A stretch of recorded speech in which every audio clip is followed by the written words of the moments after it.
morning, ladies and gentlemen. I'm going to talk briefly about the difference we realize when we go to ship repairs, the difference in shipyards, the different type of ships and different type of repairs, but all of them, they have the same risks when they go into repairs. Well, safety in dry dock repairs goes back in history. Accidents during ship repairs is not a recent year's problem. We have gone through many phases, from new buildings to ship repairs, from unsafe, pure strength and workmanship workers to certified, well-trained shipyard staff, but even though still we have accident exists. International Labour Office, Occupational Safety and Health Administration, classification societies, governmental authorities, professional and institutional bodies, unions and other firms, and many more are working on safety standard implementation with one target: no accidents, and learn from our incidents to take it a step further. Now, have you ever considered what's the cost of your repair and the cost of your safety? What's the cost of your safety, the safety of your ship in a dry dock related to the cost of the ship repair?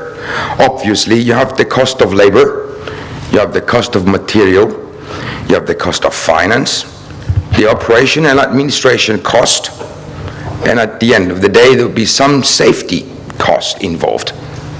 Have you ever consider how much that cost be? Unfortunately, because this is an unregulated, every yard has its own different amount of investment in safety of its own people, subcontractors, crew of ships coming for repairs, and different standards. Ship repair can be expensive projects, but unsafe ship repair can be far more expensive. Let me remind you that accidents in shipping often involves more repairs. Authorities' involvement where potentially might increase the cost 10 times of the repair you intended to do and the accident happened. Now, let's see how you make these selections, how we select the shipyard. Geographic location, ship size, dues, pricing, yards experience, duration of repairs, complexity, and obviously major factors for taking a decision about where my ship is going to be repaired. But most of us, if not all of us, we pay less attention to the safety of the whole project.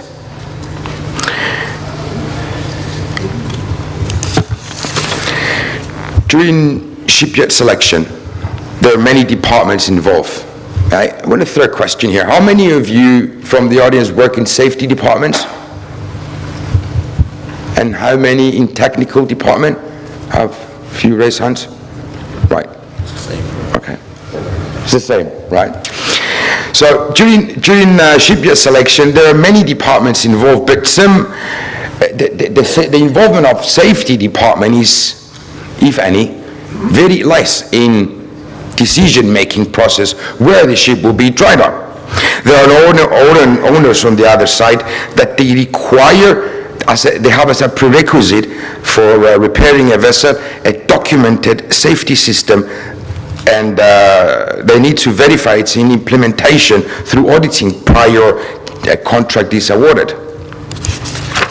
Ship managers should pay particular attention during the selection process of shipyard and weigh adequately in tender process the safety issues. It is recommended that during the shipyard selection process, prior to an invitation to tender, ship owners undertake an audit of the shipyards, which includes their HSE management system and available data on HSE performance. International Labour Organization and Occupational Safety and Health Administration can offer adequate guidelines to assist in proactive involvement in evaluation of threat definition, identify this factor and eliminate them. So let's see on a few of the most frequent dry dock accidents: fire, top on the list, burn injuries, falling loads, floods, falls and trips, starting machineries accidentally, electric shocks, scaffolding or ladder accidents, cranes and yard equipment, collapses and failure, and many, many more.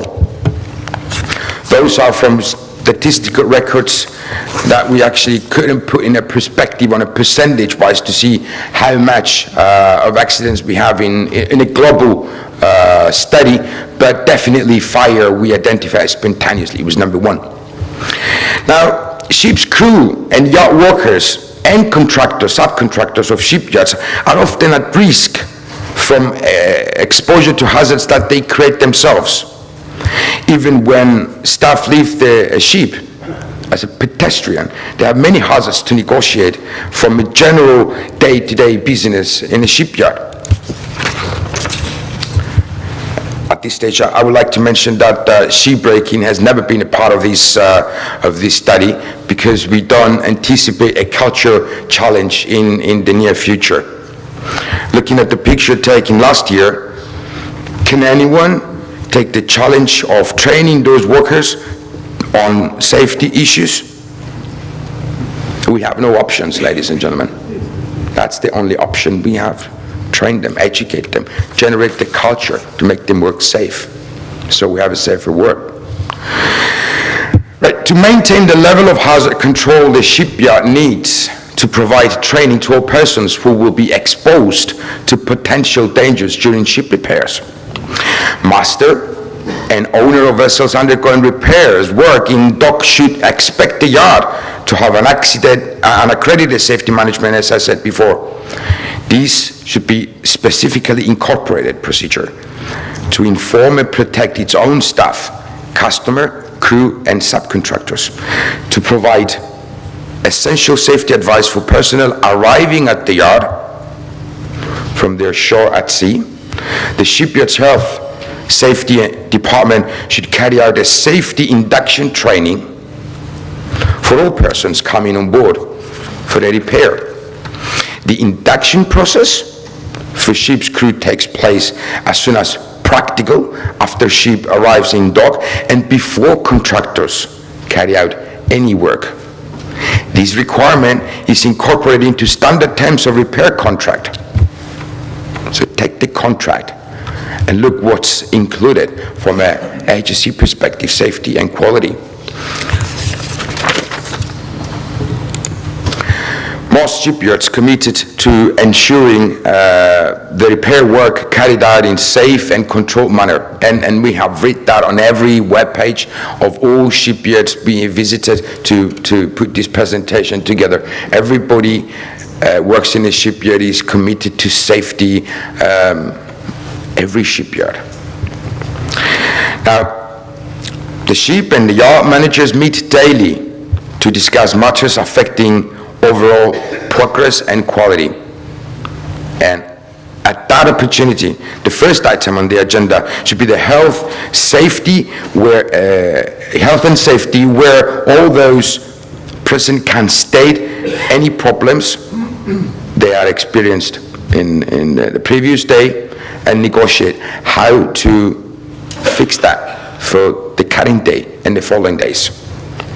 It is interesting to note that there is an increasing tendency for some companies to increase the scope of work that they expect the crew to carry out while in dock.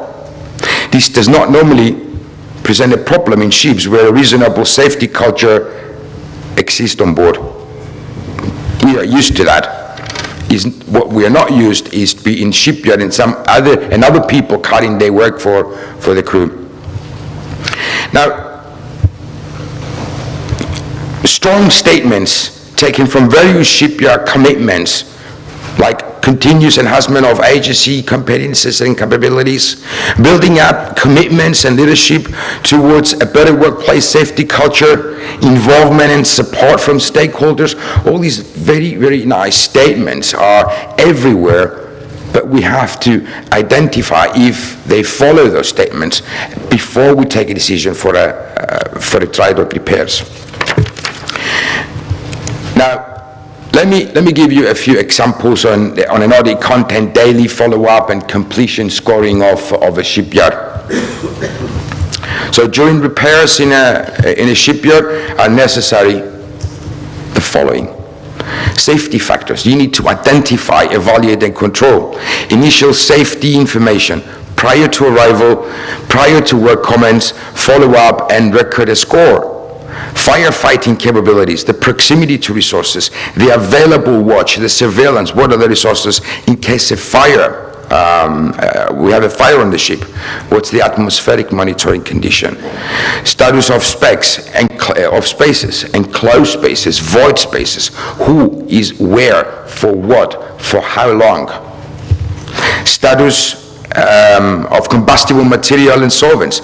Permits to work. Do we have enough permits to work? Trained people? Control of industrial gases. Safety inspections. Staging and scaffolding. Do we apply the best practice when we use scaffolding? Personnel lifting. Are those means used certified? Lifting equipment. Last load test, and many, many more.